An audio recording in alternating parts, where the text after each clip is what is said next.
In today's brief video, I want to share with you guys the best time to quit vaping. And then at the end of the video, I'm going to tell you guys a specific day of the week that I would recommend quitting on. Now, if you're ready to quit vaping, be sure to check out the pinned comment or the video description to download our free 7-step guide on how to quit using nicotine products today.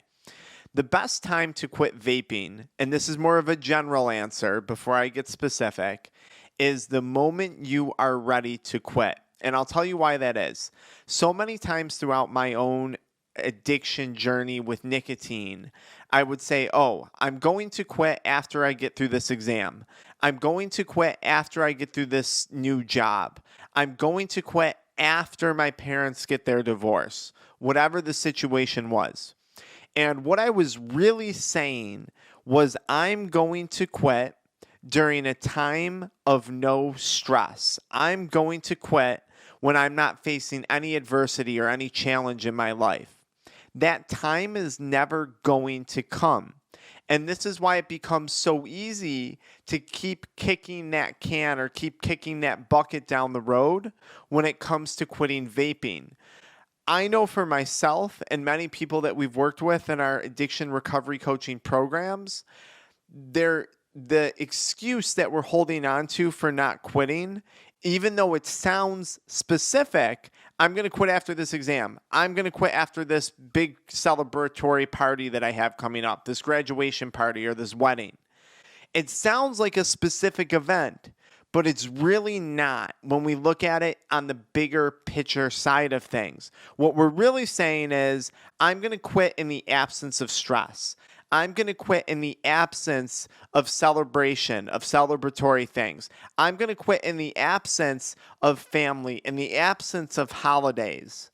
Things that are realistically never going to go away. Things that we're going to experience again and again as long as we're alive. So that's the first problem with saying that. Now, a lot of people will say, well, but that's not true. I'm going to go on a vacation and I'm going to quit on vacation. Or maybe let's take a bigger picture example. I'm going to go away to rehab, which is a great thing. If maybe not for nicotine. I don't know if they have rehab for nicotine, inpatient clinics. But let's say someone's doing that for cocaine or marijuana or other drugs. And then what happens? They go to this rehab facility, and let's pretend it's a really high-end rehab, a very fancy one. They're doing yoga, they have the pool, they have meditation, they have therapy 24/7.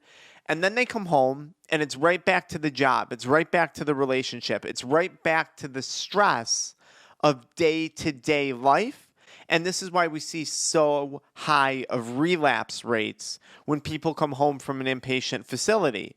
Because although they learned a lot of things, they might not have been fully ready to quit in real time in their life. And I'm a big fan of rehab. I'm not discouraging it. This is statistically what things show. Quitting vaping is no different. Someone says, I'm going to go on a vacation. I'm going to go on a cruise. And I'm going to quit vaping that day when I'm on the cruise. That's great. And it might be somewhat easier, but you're quitting in the absence of your day-to-day routines and stressors.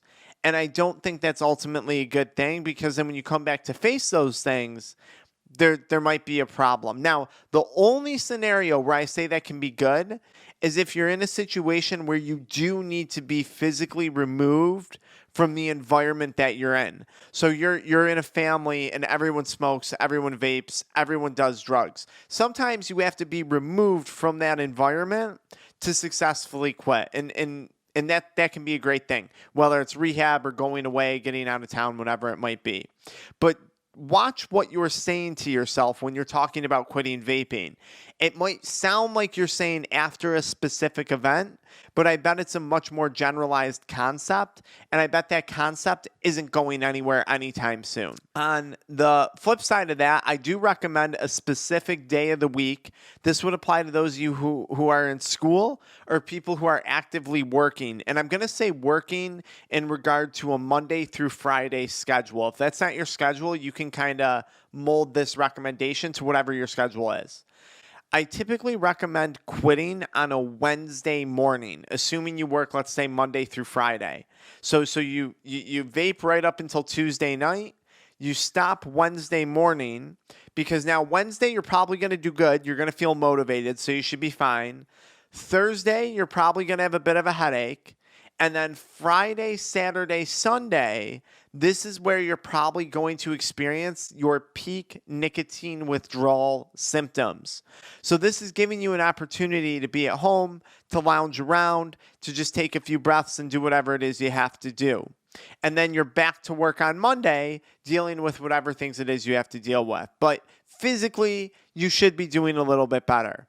Although this recommendation is going to be good for a lot of people, it certainly doesn't apply to everyone. You're going to have some people who quit vaping and they're going to feel fine the first 2 weeks, and it's going to be on day 14 that they wind up feeling like crap.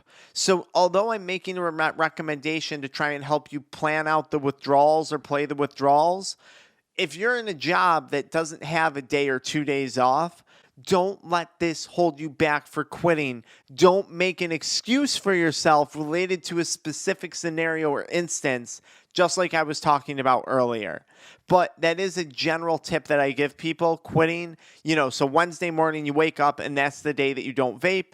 You get a taste of work without it. You get a taste of the weekend without it, while at the same time giving yourself time to relax and recover on the weekend.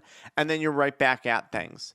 I hope this video helps you guys out. If it did, be sure to check out that pinned comment to download that free 7-step guide on how to quit nicotine or vaping or any really tobacco products today. Or learn more about our paid one-on-one addiction recovery coaching programs so we can talk about more plans and more expectations like this when it comes to quitting, to make sure you quit the first time the right way without there's not really a right way to quit, but successfully the first time. All right, guys, I'll see you in the next video.